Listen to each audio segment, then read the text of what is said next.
It's easy to assume that war is all about weapons. Missiles, artillery, drones, aircraft, and especially Russia's thousands upon thousands of tanks have all defined the Ukraine war, for instance. But beyond the weapons, tactics are key.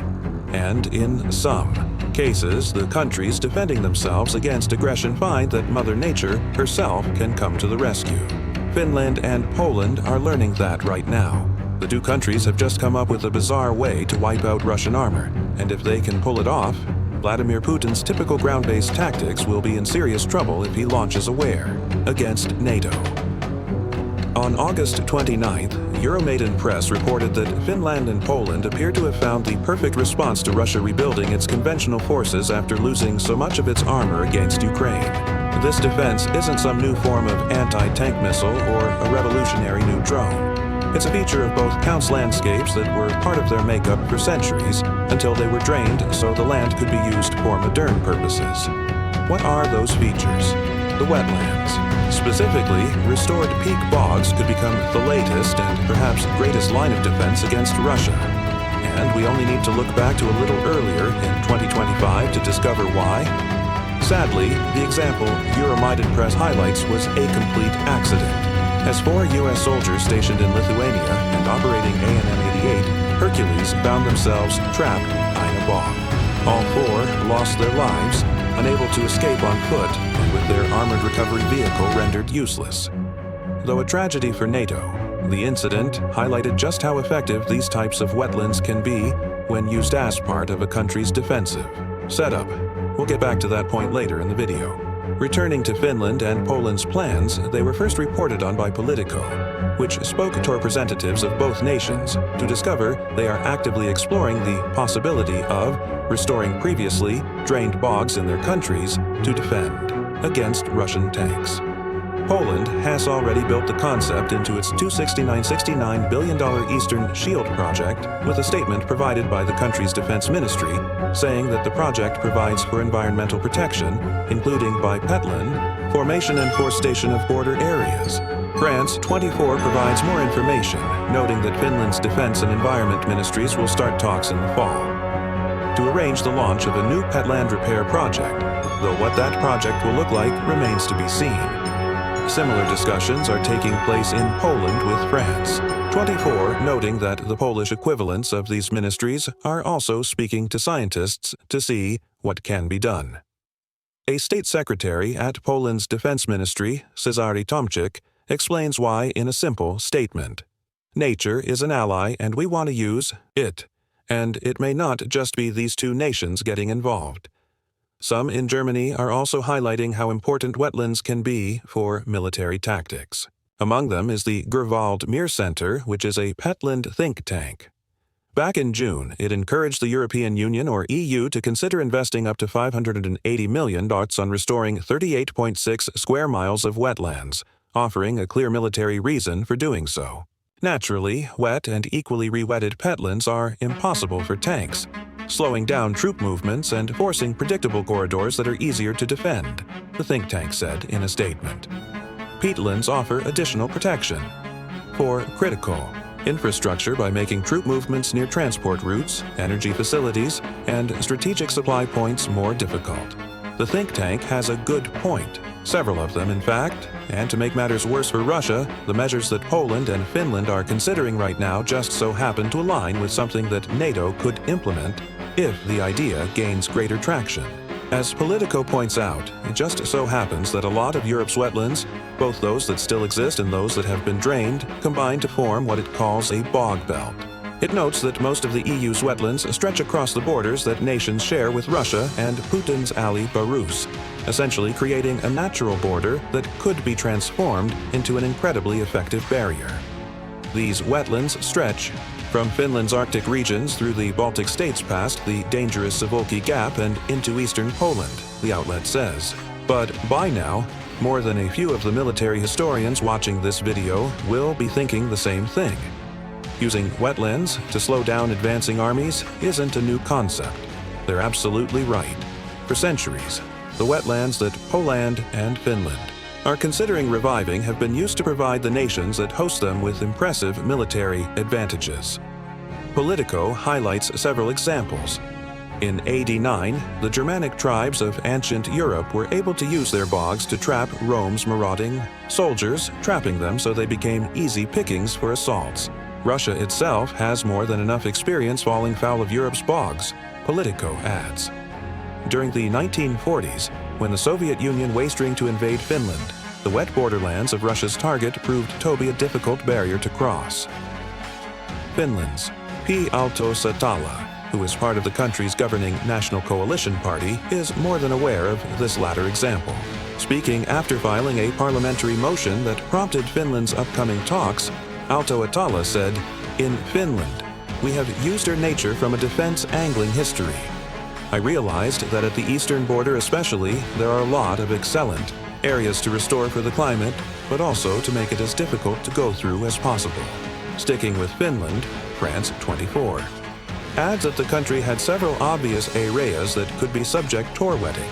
These include large portions of the country that have in the past been drained to promote forestry only, for trees to fail to grow on, the drained land. Now practically useless, those areas are prime candidates for Finland's new plan.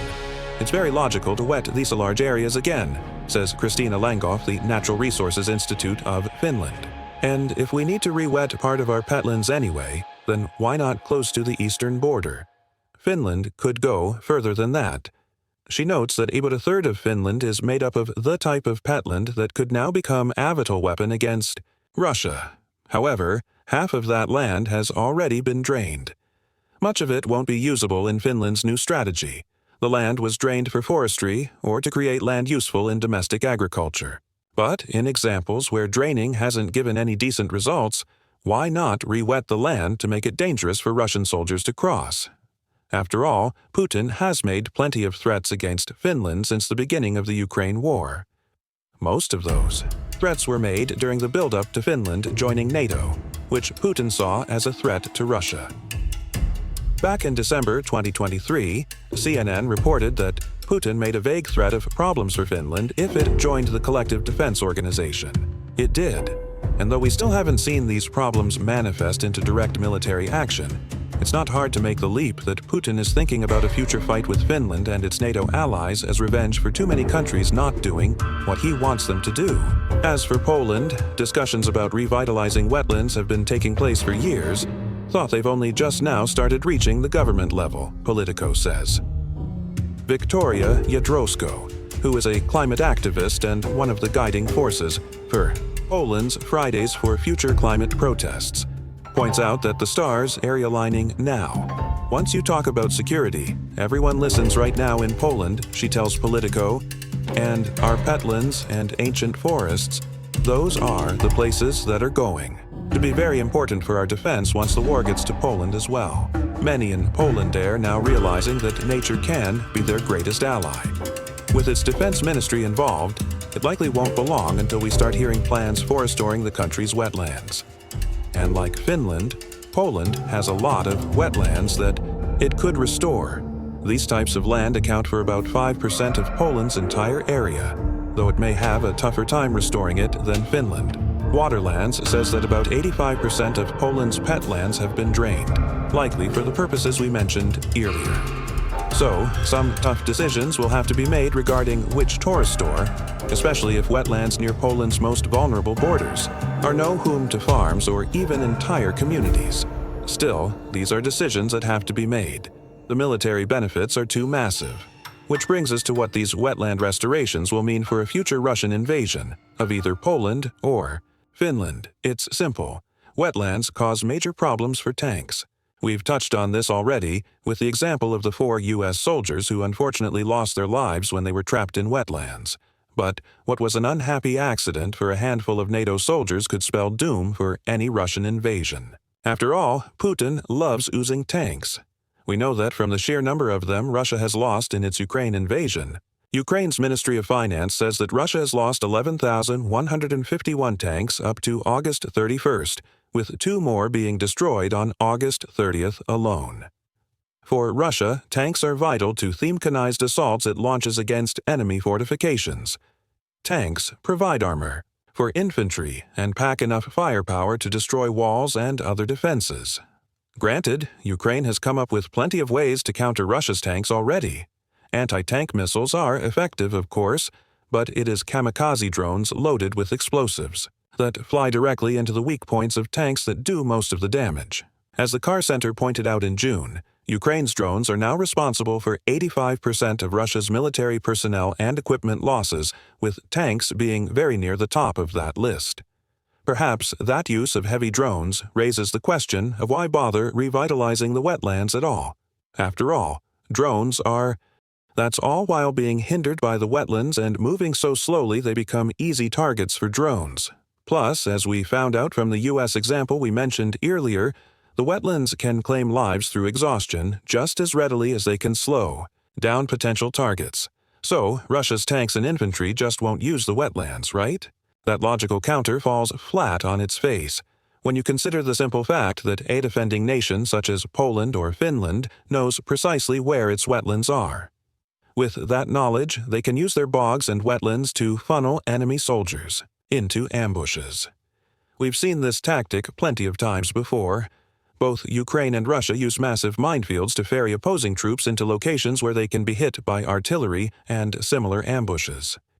In many respects, restored wetlands will serve the same purpose as minefields, destructive to anybody foolish enough to traverse them and assistive to soldiers looking to lay ambushes. Combat archaeology notes that wetlands are ideal for nations that use guerrilla warfare.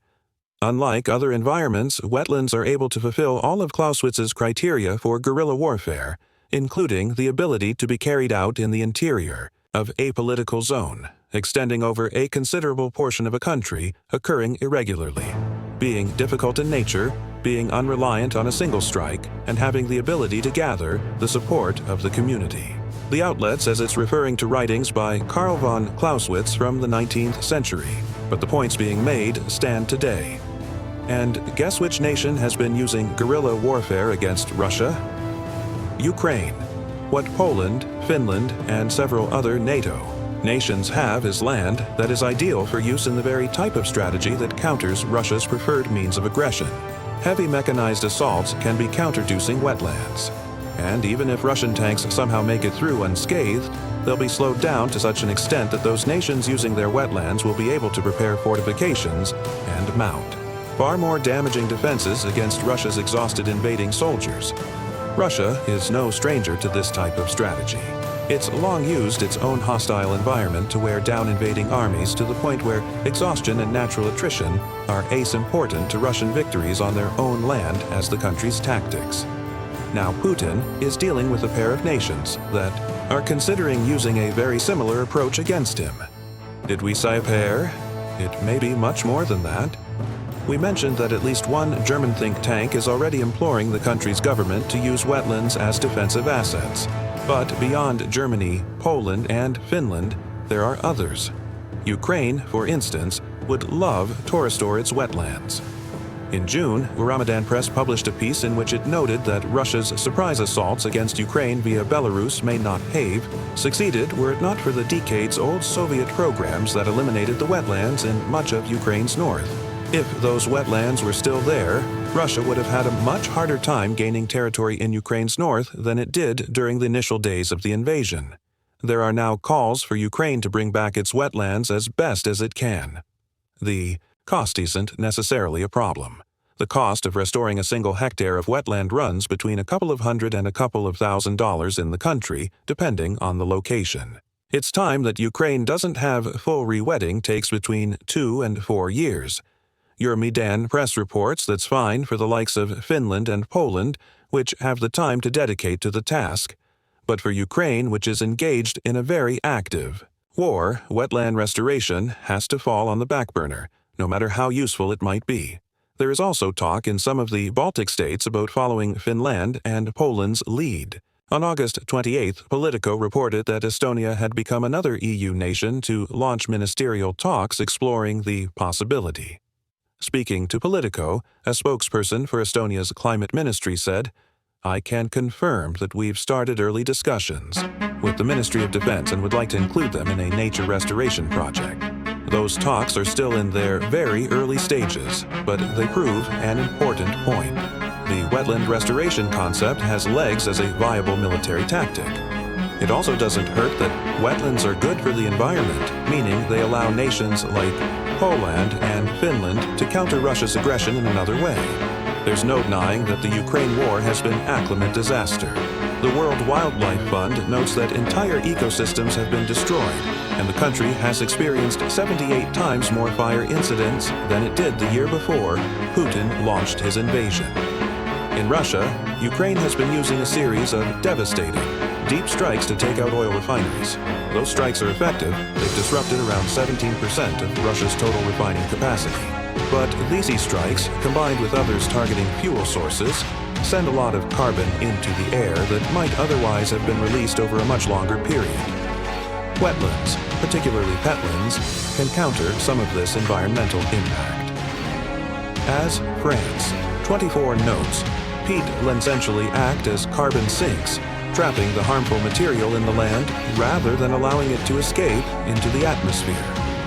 This environmental benefit is the reason you've heard so many mentions of environmental and defense agencies working together in this video, and they may prove vital to this bizarre strategy coming to fruition. As Politico reports, the EU has recently passed the Nature Restoration Law, which requires EU countries to restore 30% of their degraded peatlands by 2030 and 50% by 2050. That law gives all EU nations until September 2026 to create draft plans covering how they'll meet these ambitious targets. Call it providence, coincidence, or synergy. But this seems to be a rare case of environmental and defense agencies working toward the same cause rather than butting heads against one another. Finland and Poland's upcoming plans are now going to be part of a continent-wide environmental project that just happens to be very useful for defense against Russia. There's just one problem to confront. It's not easy to restore peatland, especially when that land has been developed for other purposes. Beyond the time constraints we mentioned earlier, the very act of making previously wet land wet again comes with some risk. Deliberate flooding of land could be seen as an option. For instance, Ukraine did that back in March 2022 when it destroyed the Kazarvichi Dam to create makeshift wetlands that succeeded in slowing down Russia's troops. However, this kind of strategy comes with a lot of pitfalls, not least of which is the introduction of toxic materials from reservoirs into these new lands. As Mark van der Waal, who works with the International Union for Conservation of Nature, notes, if you're wet rapidly, then you just end up with a lake basically, and not necessarily with all the biodiversity that you might envisage. That may not matter from a military perspective. Rapid re-wetting could even be better for defense for the obvious reason of allowing wetland barriers to be created quickly. However, the synergy we are starting to see between defense and environmental agencies would disappear, which would cause such projects to end up so mired in red tape that the speed advantage is lost. So, we have the talks. Poland and Finland are having them. Estonia is too. And thanks to a new EU law, NATO's eastern flank could soon become Outland Wonderland that will bog down Russia's armor so much as to render it practically useless. Putin has a lot to think about now, but Russia's leader and his soldiers are more than familiar with their enemies using unique and bizarre methods to counter their aggression. Take drones, for example. Ukraine has come up with a genius way to outsmart Russian drones, and it's far simpler than you might think. Find out more in our video and remember to subscribe to The Military Show for more video commentary on the latest developments in European defense.